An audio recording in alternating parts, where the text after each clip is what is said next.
In this short video, I'll be talking about the difference between data-driven and data-busy. I'll tell you why you should care about the difference, and I'll also begin telling you about some of the ways that you can avoid ending up being just data-busy.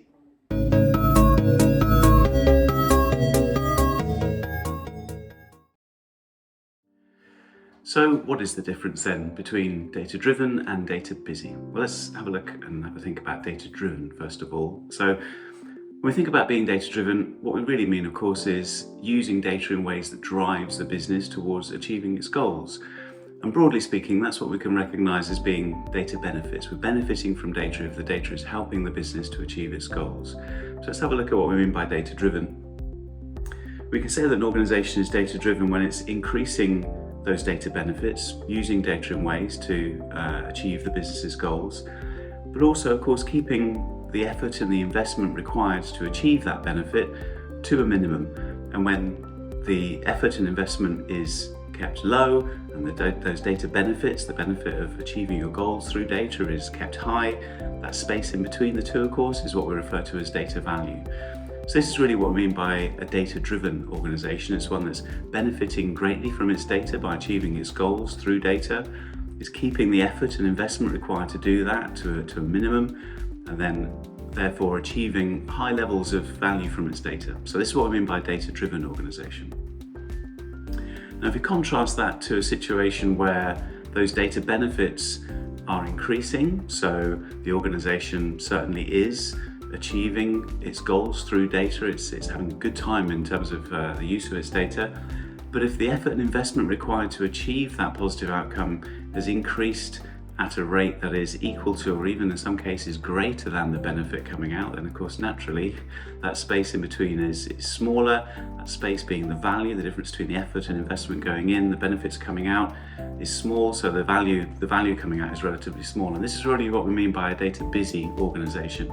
Unlike a data-driven organization that is using data to achieve its goals but also increasing the value of the data, data-busy organization is one that is increasing effort and investment in line with those benefits, and therefore the net value coming out at the end is relatively small.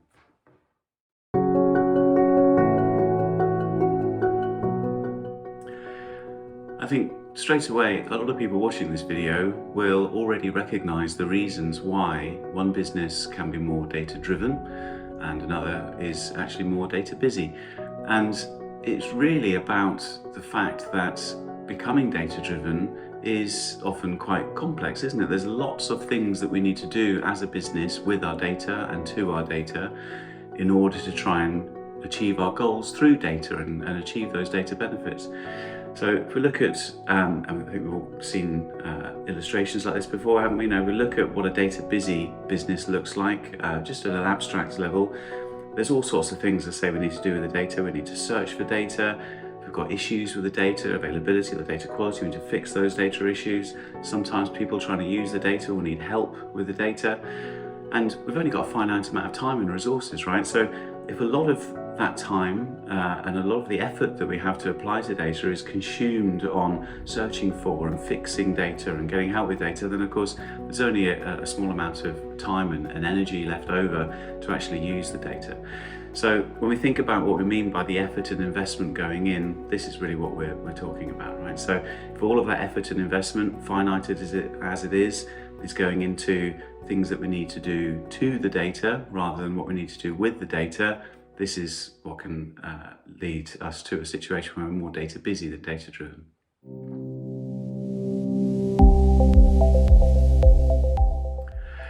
And there's a really subtle but I think quite interesting distinction there I just mentioned, isn't there? And it's I think something I'll come to in a future episode. And it really is this difference, as I say, about what we do with our data and what we do to our data. What I mean by that is things that we do to our data, they're everything that we need to do to the data to get it ready to become valuable. So data ingestion, data transformation, data integration, data quality management, data security, data storage, data presentation. There's a long list of things that we need to do to the data to refine it from whatever raw form it first entered our business in, get it into a state where it's ready to do the jobs that we need our data to do in order to deliver that benefit of helping our business to achieve its goals. An important thing to remember or think about when we consider what we're doing to the data is that doesn't generate value, right? As I mentioned a moment ago, that's getting it ready to deliver value, but it's not actually delivering the value. So it stands to reason that if almost all of the time and effort that we have and money that we have to spend on the data is spent on doing things to the data, and not very much of that energy and investment is going into what we do with the data, then we end up data busy, right? So say if there's only a small amount of our limited resources being spent on doing things with the data, so that's data analytics, data science, data-driven process automation, data commercialization, all of these things we do with data to generate value. If that's a small slice of our total data activity, then yeah, we are definitely more data busy than data driven.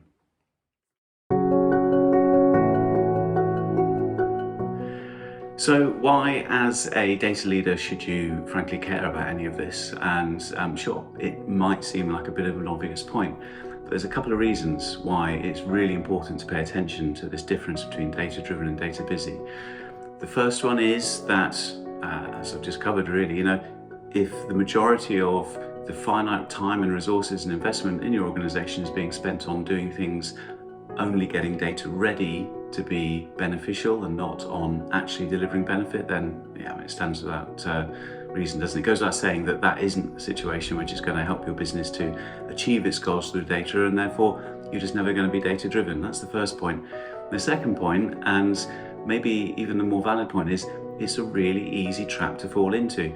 Data busy can often look and feel a lot like data driven, and I've spoken to many business leaders over many years who just in conversation have started with a very comfortable and confident claim that our business is definitely data driven. We've got a team of data people, we've started employing data scientists, we've just invested in this new data visualization software, we've got all sorts of changes and improvements taking place in our data infrastructure. But when you start to peel back the layers, you realise that a lot of that activity is what I just referred to a moment ago as things we're doing to the data. Very little of it is actually making its way into those final few things that we do with the data to generate value. And there's this sort of uncomfortable realization on the part of the person that I'm talking to that, oh, crikey, yeah, actually, I think we might be at risk of being more data busy than data driven. So this is why we should really pay attention to this topic and care, really. As I say, it's essential to making sure that your business is actually data driven. And it's also really easy to fall into this trap of ending up more data busy than data driven.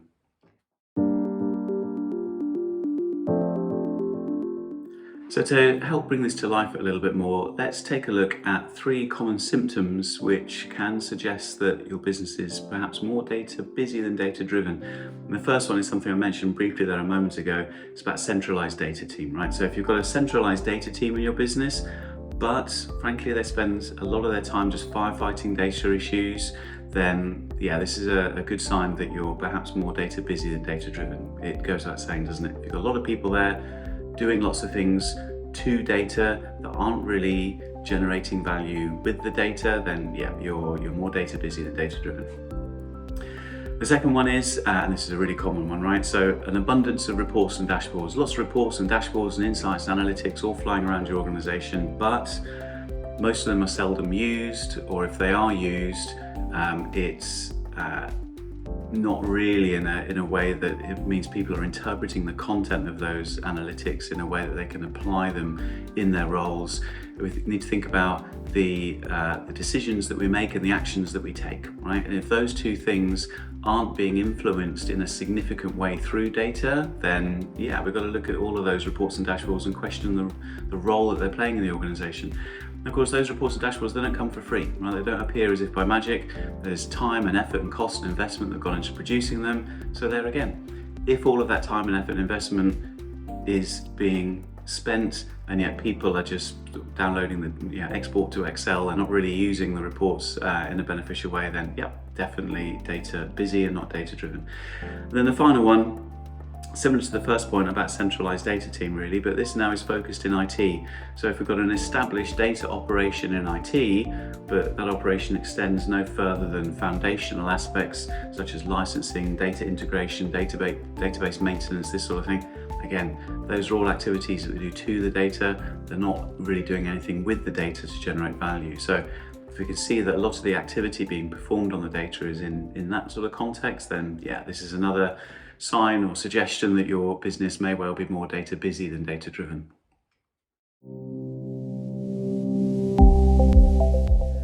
So in the introduction, I said that in this episode I would start to talk about how to, right? So how to make sure that your business is definitely more data driven than data busy.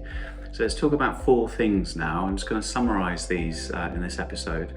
So to avoid ending up being data busy, we need to pay attention to these 4 things. And the first one, it relates to what I call the big picture, right? So the whole data landscape, big picture in your organization. Enterprise data management or corporate data management, it is inescapably a wide and varied and often complex topic. So if we're not looking at that whole big picture, then naturally there's going to be things popping up just outside of our peripheral vision. They're going to keep giving us surprises and keep giving us issues, right? So if we're too zoomed in and we're not seeing that whole big picture, then we end up in a situation which I refer to as playing data management whack-a-mole, right? Because there's always things popping up out of surprise that we need to go and jump on and hit, and we're constantly chasing our tail. So first thing we need to avoid is not looking at the big picture. But conversely, there's also this point about only looking at the big picture. So if we zoom out of that situation and try and take stock of everything all at the same time, then because enterprise data management is a broad and complex topic, we do stand the risk of being caught like a deer in the headlights, right? So overwhelmed with all of the detail across that whole complex picture. So there's definitely a dichotomy there, really, isn't there? So we need to make sure we don't look at the big picture, but also do look at the big picture. And I'll start to talk about how to get around that in just a moment. Third thing to mention is capabilities, and I'm going to start talking about capabilities in this episode. You're going to hear me talk lots about capabilities in future episodes. The point is here, we'll end up data busy if we're chasing data value without sufficient capability. And data capabilities, they are of course those things that a business has and or does that enable it to achieve that value. And if we don't have sufficiently strong capabilities, then naturally we are going to be chasing our tail all the time. We're going to be spinning our wheels. So data capabilities, they are where the rubber meets the road. If we haven't got them, if we haven't got strong enough data capabilities, we're never going to achieve the value we're looking for, and we're therefore always just going to be trying and then in that data busy state. Then the fourth and final one is also relating to the complexity and the topic of enterprise data management, and this is about focusing more on methods than value, right? It's easy to get sucked into the detail about things I listed earlier on: infrastructure, architecture, security, storage, and if we're focusing more on those methods than the value coming out at the end, then again, naturally, we end up doing a lot and not achieving very much. A good example of this can be found in data visualization and analytics tools. They provide loads of functionality and features nowadays, and it seems to be increasing always, the ways in which you can visualize and analyze and slice and dice your data, and that choice can often suck us into a situation where we're trying to decipher and seek out which ways of interpreting our data are going to be the most useful to us. And maybe sometimes we kind of miss the point that actually, in this particular case, we can keep it simple. These are the things that we need to know in order to achieve the outcomes that we're looking for. We don't need to get sucked into that complexity. Keep our eyes on the prize, keep a focus on value. Let's get sucked into often unnecessary, sometimes unnecessary detail about the methods of achieving that value. So in summary, 4 key root causes to being more data busy than data driven: not looking at the big picture, but also only looking at the big picture, chasing value without the capability of achieving that value, And then that final one, focusing more on methods than value. Back to that dichotomy I mentioned a moment ago then, how do we both not look at the big picture but also do look at the big picture? The answer is really your data strategy. It starts with your data strategy. You need a data strategy which pulls off that trick basically. You need to communicate your strategy, your data strategy, in a way that is accessible and understandable by the people in the business and also the leadership of your business, that needs that relatively straightforward view that they can understand and readily support. And your data strategy also needs to, of course, not just be an exercise in simplicity, but also an exercise in completeness. So we need a comprehensive view of how your business is going to achieve the goals and the vision for data that's set out in your data strategy. So the way to both grasp the big picture without being overwhelmed by the big picture, that starts with your strategy, and I'm going to cover that in a lot more detail in a future episode. There's also that point about capabilities. So I talked about capabilities as being where the rubber meets the road. This is also a point which is very much focused on your data strategy. You need to make sure basically that the detail in your data strategy is translated into real world terms that are practical and deliverable through that lens of capability. So exactly what is it that our organization needs to have, and what is it our organization needs to do both to and with our data in order to achieve the data goals and the data vision set out in our strategy. So you're getting a sort of theme here, aren't you? You know, data strategy is crucial as a starting point for making sure that these root causes of ending up data busy are sort of grasped right from the start, really. And as I mentioned, I'll be talking about how to create a data strategy that achieves those aims in some future episodes. And then that final point about focusing more on methods than value.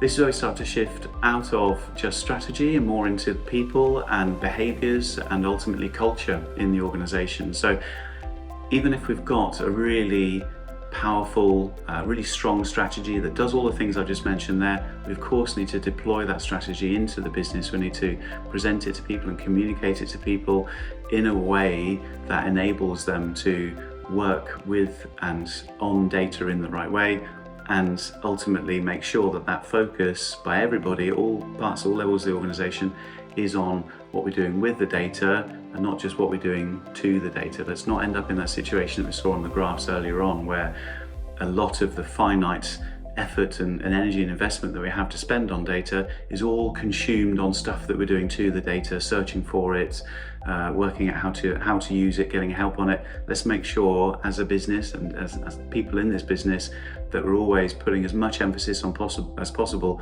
on that final, arguably most important aspect of using the data. What are we actually doing with the data? So in summary, a lot of this starts with strategy, and I'll be covering that in some future episodes, but it also has a real emphasis on not strategy but also culture and people, and how we work with and behave with the data in the business.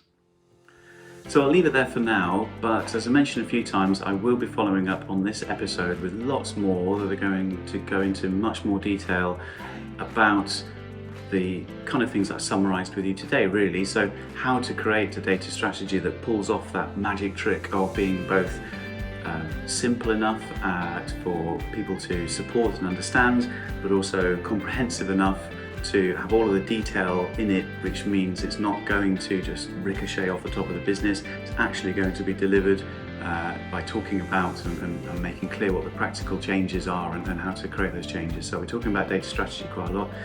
Also data capability development. Once we've identified what those right capabilities are, how do we develop those capabilities in a way which drives the business towards achieving its goals, becoming data driven. Culture change as well. That last point I mentioned a moment ago about focusing more on value than methods, getting people in the organization to be more sensitive to whether or not they're spending the majority of their time doing things to the data rather than with the data.